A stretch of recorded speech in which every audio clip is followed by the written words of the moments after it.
Donald Trump यांनी अणुहल्ल्याची शक्यता फेटाळली. अण्वस्त्र हल्ला करणार का हा प्रश्नच मूर्खपणाचा. आखाती युद्धात अण्वस्त्रांचा वापर नाही. ऑपरेशन एपिक फ्युरीचा उद्देश आता साध्य झालाय. अण्वस्त्रांचा वापर कुणीही करू नये, आम्ही करू देणार नसल्याचंही ट्रम्प यांचं स्पष्टीकरण.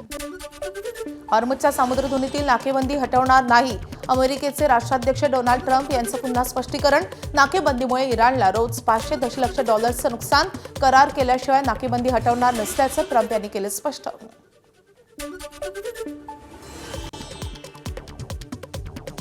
Opened it up 3 days ago. They came to us and they said, we will agree to open the strait. And all my people were happy. Everybody was happy except me. I said, wait a minute, if we open the strait, that means they're going to make $500 million a day.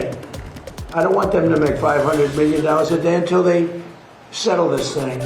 So I'm the one that kept it closed. We have total control of it. And it'll open when they make a deal or something else happens.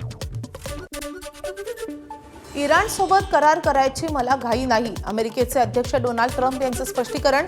करार आता करू शकतो, पण मला चांगला करार हवाय. Iran करार करताय का बघतोय, नाहीतर त्यांना संपवणारच असल्याचा ट्रम्प यांचा इशारा.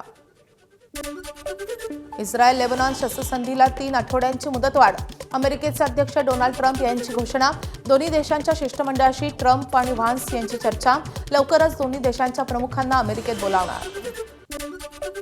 चीनच्या जप्त केलेल्या जहाजात काय होतं हे सांगण्यास ट्रम्प यांचा नकार. जहाजात नक्कीच काहीतरी आहे, पण ते टॉप सिक्रेट. जहाज जप्त केल्यामुळे बऱ्याच गोष्टी कळल्याचं ट्रम्प यांचं स्पष्टीकरण. जहाजात क्षेपणास्त्र निर्मितीच्या रसायन होतं अशी आतापर्यंत माहिती येते.